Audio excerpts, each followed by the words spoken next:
Om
Shanti Shanti Shanti.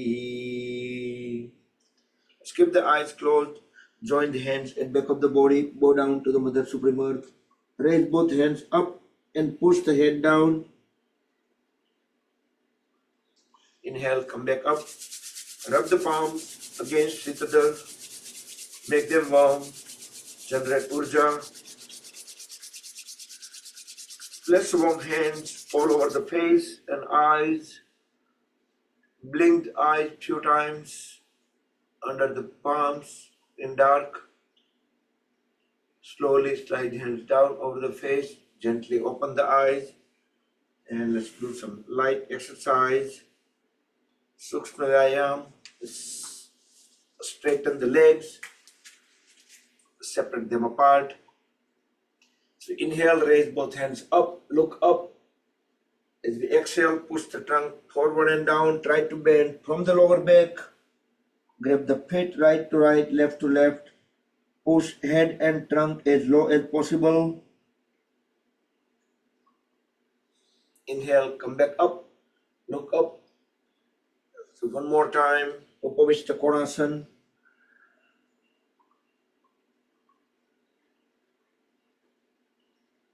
Inhale, up, turn the upper body towards right. Exhale, bend down. Grab the right foot equally with both the hands. Forehead onto the knee. Inhale, back and to the second side.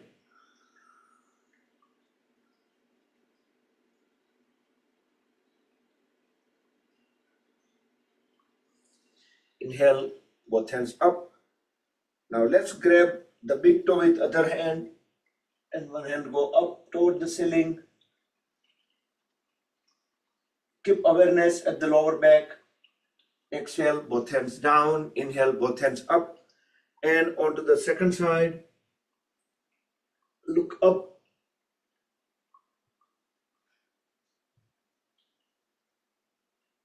And both hands down. Then let's stand up.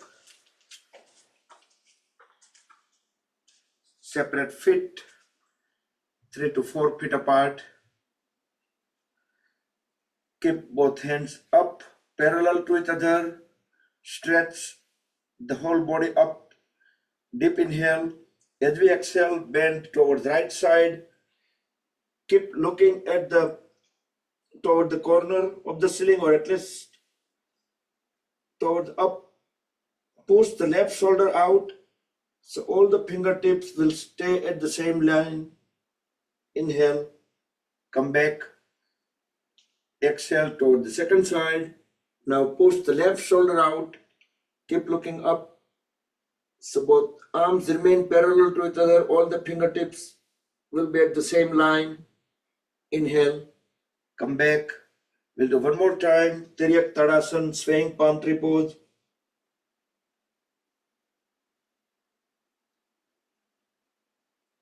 Back to center and complete onto the second side.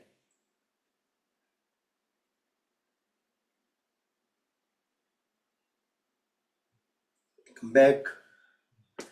Now extend both hands sideways. Turn the palms 90 degrees up. Separate the feet even further apart. Deep inhale. Exhale. Bend down towards one side. Try to bring the forehead closer to the knee. The palms will stay at the shoulder level. Inhale. Come back up.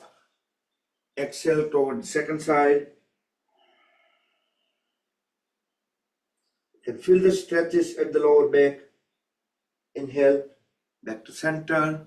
Now bring both hands at the lower back, thumbs on a sacrum, deep inhale, arch backward, look into the back wall. Feel the full compression at the lumbar area, extension at the abdomen area. Exhale, come back up. Inhale again. Exhale, bend forward and down. Try to push head as low as possible.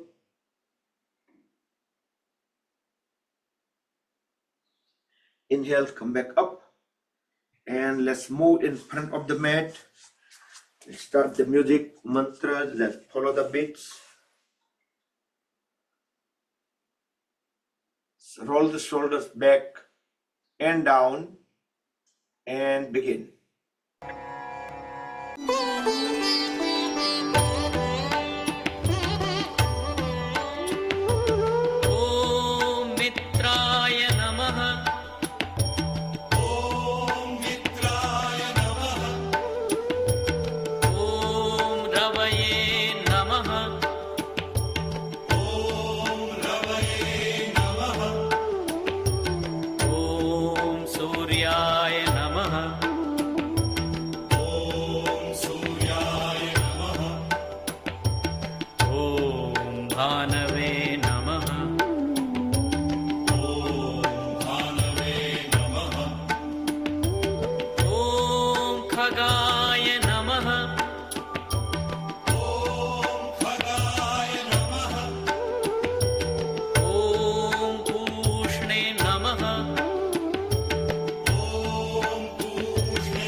मित्राय नमः।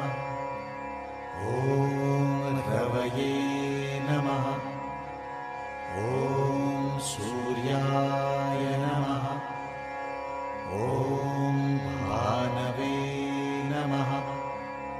ॐ खगाय नमः।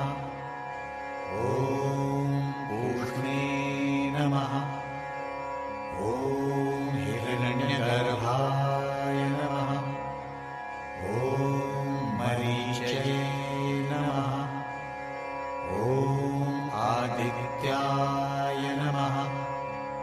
ॐ सवित्रे नमः। ॐ अर्काय नमः। ॐ भास्कराय नमः। ॐ श्री सवितृसूर्यनारायणाय नमः। ॐ मित्राय नमः।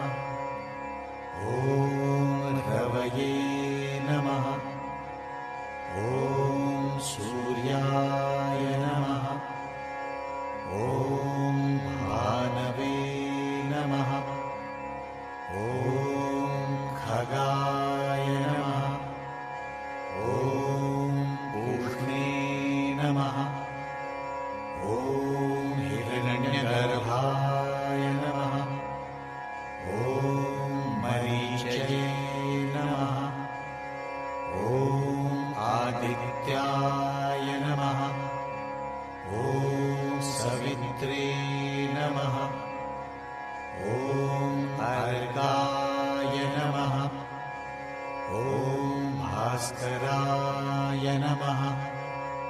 ॐ श्री सवितृसूर्यनारायणाय नमः। ॐ मित्राय नमः। ॐ रवये नमः।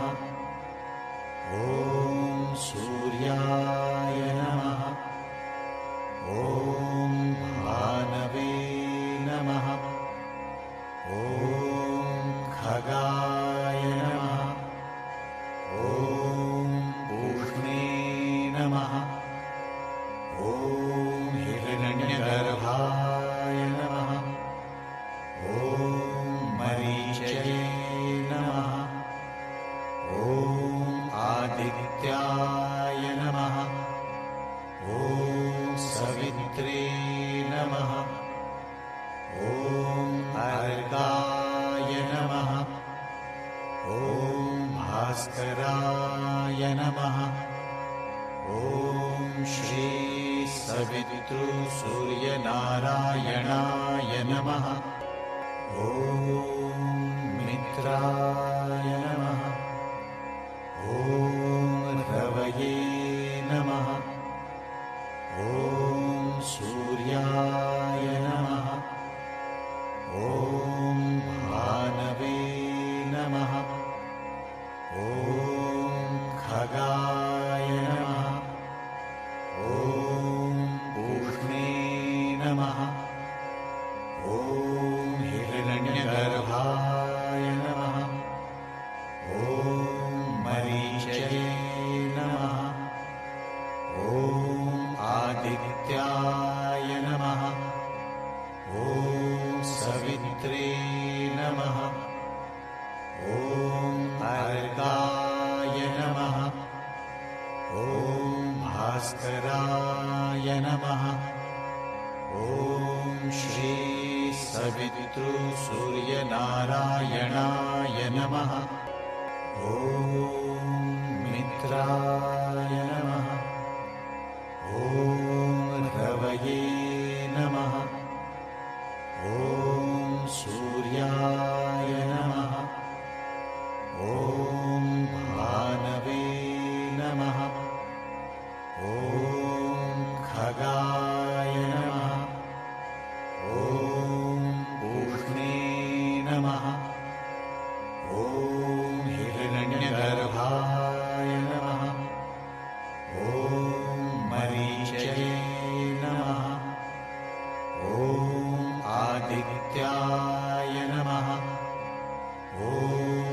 सवित्रे नमः। ॐ अर्काय नमः। ॐ भास्कराय नमः। ॐ श्री सवितृसूर्यनारायणाय नमः। ॐ मित्राय नमः। ॐ रवये नमः। ॐ सूर्याय नमः। ॐ भानवे नमः। ॐ खगाय नमः। ॐ पूष्णे नमः। ॐ हिरण्यगर्भाय नमः। ॐ मरीचये नमः। ॐ आदित्याय नमः। ॐ सवित्रे नमः। ॐ अर्काय नमः। ॐ भास्कराय नमः। ॐ श्री सवितृसूर्यनारायणाय नमः। ॐ मित्राय नमः। ॐ रवये नमः। ॐ सूर्याय नमः। ॐ भानवे नमः। ॐ खगाय नमः। ॐ पूष्णे नमः। ॐ हिरण्यगर्भाय नमः। ॐ मरीचये नमः। ॐ आदित्याय नमः। ॐ सवित्रे नमः। ॐ अर्काय नमः। ॐ भास्कराय नमः। ॐ श्री सवितृसूर्यनारायणाय नमः। ॐ मित्राय नमः। ॐ रवये नमः। ॐ सूर्याय नमः। ॐ भानवे नमः। ॐ खगाय नमः। ॐ पूष्णे नमः। ॐ हिरण्यगर्भाय नमः। ॐ मरीचये नमः। ॐ आदित्याय नमः। ॐ सवित्रे नमः। ॐ अर्काय नमः। ॐ भास्कराय नमः। ॐ श्री सवितृसूर्यनारायणाय नमः। ॐ मित्राय नमः। ॐ रवये नमः। ॐ सूर्याय नमः। ॐ भानवे नमः। ॐ खगाय नमः। ॐ पूष्णे नमः। ॐ हिरण्यगर्भाय नमः। ॐ मरीचये नमः। ॐ आदित्याय नमः। ॐ सवित्रे नमः। ॐ अर्काय नमः। ॐ भास्कराय नमः। ॐ श्री सवितृसूर्यनारायणाय नमः। ॐ मित्राय नमः। ॐ रवये नमः। ॐ सूर्याय नमः। ॐ भानवे नमः। ॐ खगाय नमः। ॐ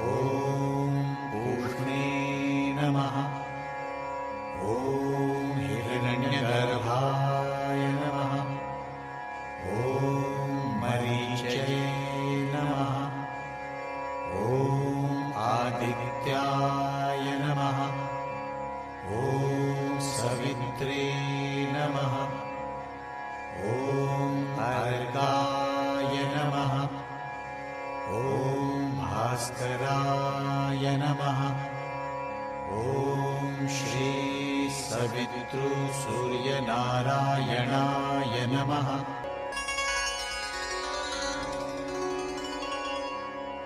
ॐ मित्राय नमः। ॐ रवये नमः। ॐ सूर्याय नमः। ॐ भानवे नमः। ॐ खगाय नमः। ॐ पूष्णे नमः।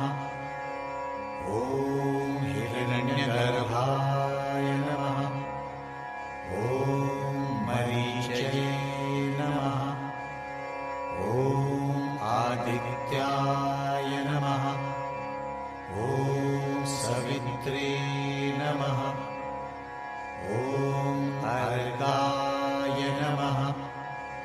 ॐ भास्कराय नमः। ॐ श्री सवितृसूर्यनारायणाय नमः। ॐ मित्राय नमः।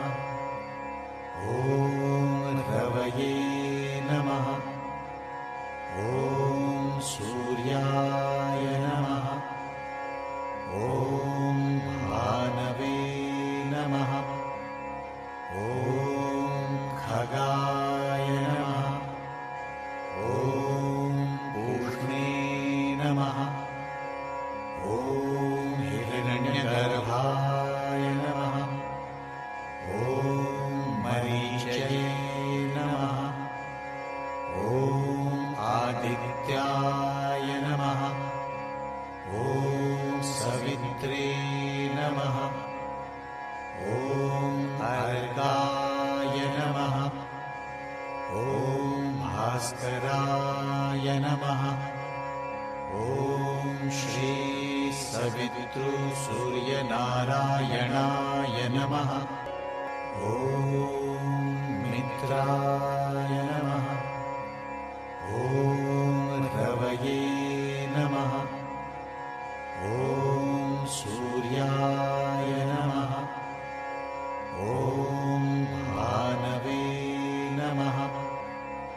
ॐ खगाय नमः। ॐ पूष्णे नमः। ॐ हिरण्यगर्भाय नमः। ॐ मरीचये नमः। ॐ आदित्याय नमः। ॐ सवित्रे नमः। ॐ अर्गाय नमः। ॐ भास्कराय नमः। ॐ श्री सवितृसूर्यनारायणाय नमः। ॐ मित्राय नमः। ॐ रवये नमः। ॐ सूर्याय नमः। ॐ भानवे नमः। ॐ खगाय नमः। ॐ पूष्णे नमः। ॐ हिरण्यगर्भाय नमः। ॐ मरीचये नमः। ॐ आदित्याय नमः। ॐ सवित्रे नमः। ॐ अर्गाय नमः। ॐ भास्कराय नमः। ॐ श्री सवितृसूर्यनारायणाय नमः। ॐ मित्राय नमः। ॐ रवये नमः। ॐ सूर्याय नमः। ॐ भानवे नमः। ॐ खगाय नमः। ॐ पूष्णे नमः। ॐ हिरण्यगर्भाय नमः। ॐ मरीचये नमः। ॐ आदित्याय नमः। ॐ सवित्रे नमः। ॐ अर्काय नमः। ॐ भास्कराय नमः। ॐ श्री सवितृसूर्यनारायणाय नमः। ॐ मित्राय नमः। ॐ रवये नमः। ॐ सूर्याय नमः। ॐ भानवे नमः। ॐ खगाय नमः। ॐ पूष्णे नमः। ॐ हिरण्यगर्भाय नमः। ॐ मरीचये नमः। ॐ आदित्याय नमः। ॐ सवित्रे नमः। ॐ अर्काय नमः। ॐ भास्कराय नमः। ॐ श्री सवितृसूर्यनारायणाय नमः। ॐ मित्राय नमः। ॐ रवये नमः। ॐ सूर्याय नमः। ॐ भानवे नमः। ॐ खगाय नमः। ॐ पूष्णे नमः। ॐ हिरण्यगर्भाय नमः। ॐ मरीचये नमः। ॐ आदित्याय नमः। ॐ सवित्रे नमः। ॐ अर्काय नमः।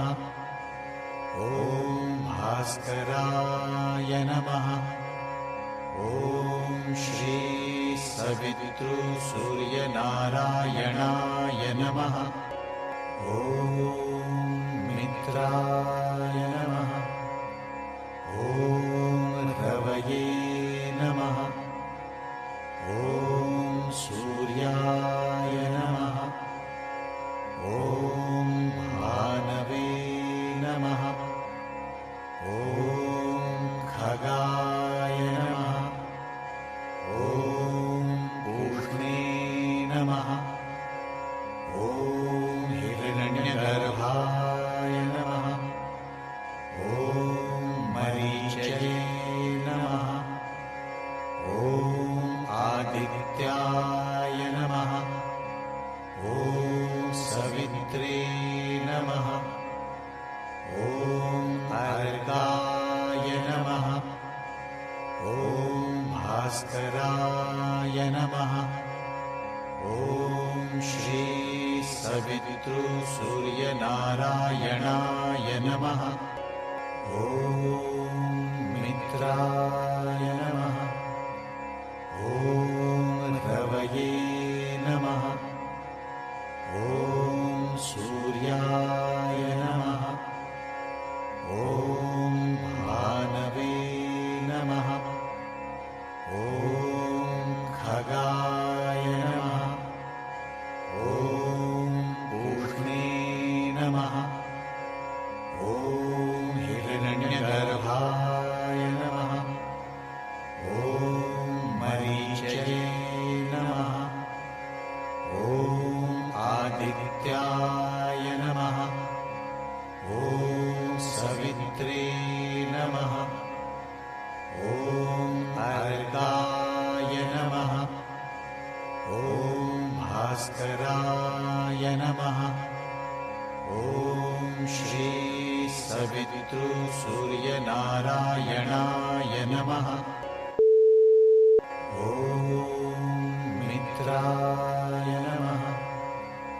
ॐ रवये नमः ॐ सूर्याय नमः ॐ भानवे नमः ॐ खगाय नमः ॐ पूष्णे नमः ॐ हिरण्यगर्भाय नमः ॐ मरीचये नमः ॐ आदित्याय नमः ॐ सवित्रे नमः ॐ अर्गाय नमः ॐ भास्कराय नमः ॐ श्री सवितृसूर्यनारायणाय नमः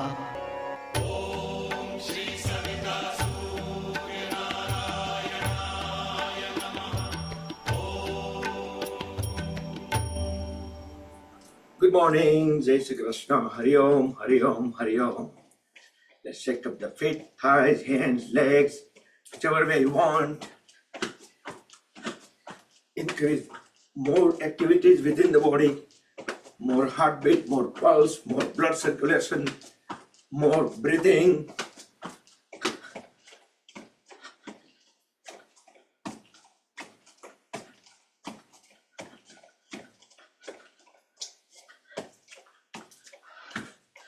And lay down in Shavasana.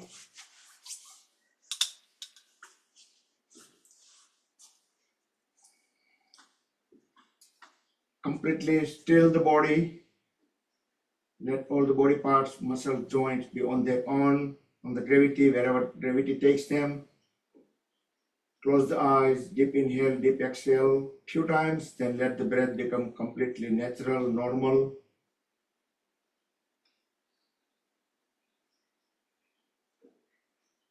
Feel the body weight and notice how it transfers to the floor.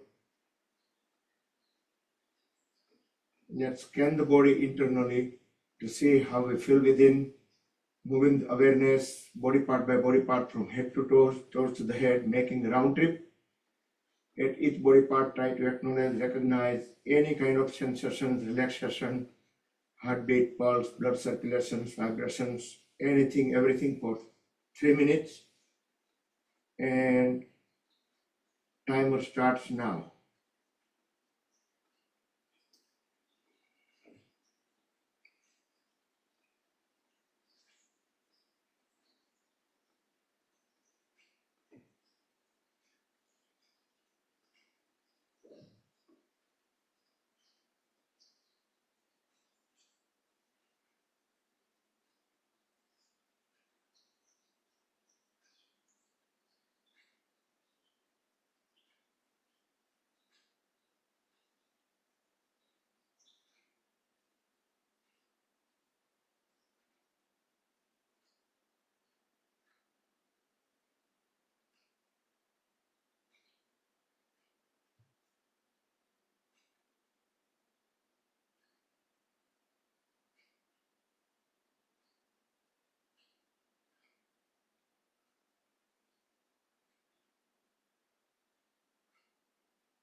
And 10 more seconds to bring the awareness back to the head area if you haven't yet already.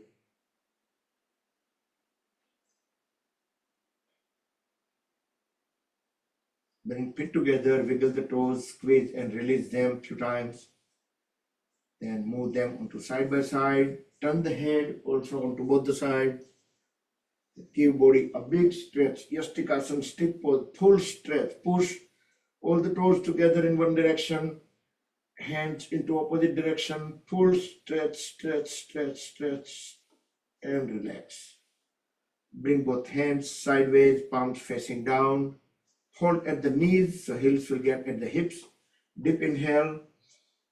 As we deep exhale, drop both knees together on the floor towards left. Turn the head towards right. Push the palms into the floor and feel some very good twist stretches at the spine. Inhale back to center. Exhale to the other side. Knees down on the floor towards right. Head toward left. Do all these things with closed eyes. Keep the eyes closed till end of the session. Back to center. Now lift the feet a little bit up. Exhale. Drop the folded legs towards left. Turn the head towards right. Inhale back to center. And finally drop the legs towards right, head towards left for a few seconds. And bring the entire body towards right. Stay on right for a couple more breaths in and out.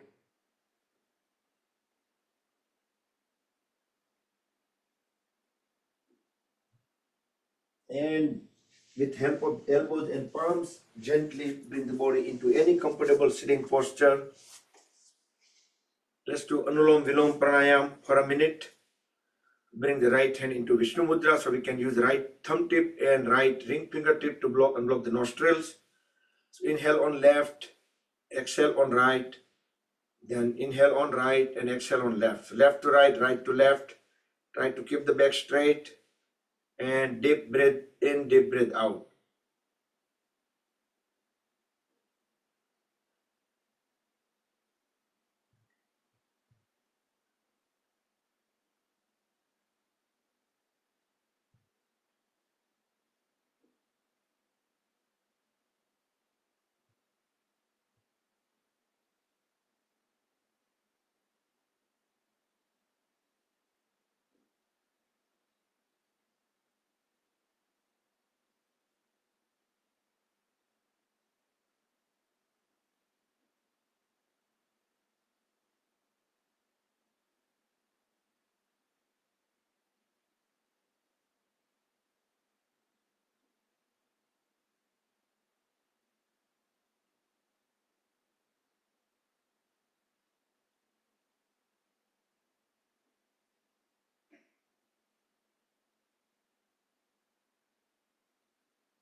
Complete the round. Conclude when we breathe out on left. Once you're done, then bring both hands into Dhyan Mudra. Relax shoulders. Keep the back straight. Deep inhale, and we will chant one long Omkar and feel the vibrations.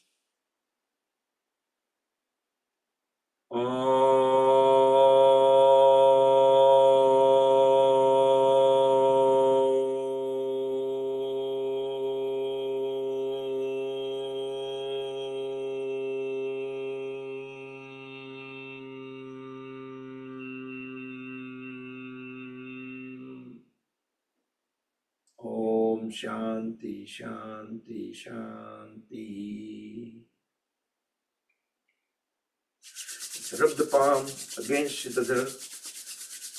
Generate urja, make them warm. Place warm hands all over the face and eyes. Move the palms over the eyes and gently massage the eyelids. Make the cup of the palms over the eyes and blink the eyes few times. Spread the fingers apart, slowly slide the hands down over the face, gently open the eyes. Rub the palms one more time. Place them on top of the head, back of the head, neck, shoulder, throat, arm, trunk, leg, back, throughout the body to spread the energy within.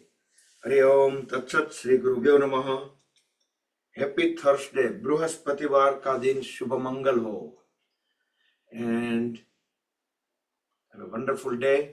Going to unmute everyone so we can meet and greet for a minute and leave. Jai Shri Krishna. Hari જય Om. Shri Krishna બધાને. Jai Shri Krishna. Jai Shri Krishna. Good. Jitu Kaka. Guruvar ka din.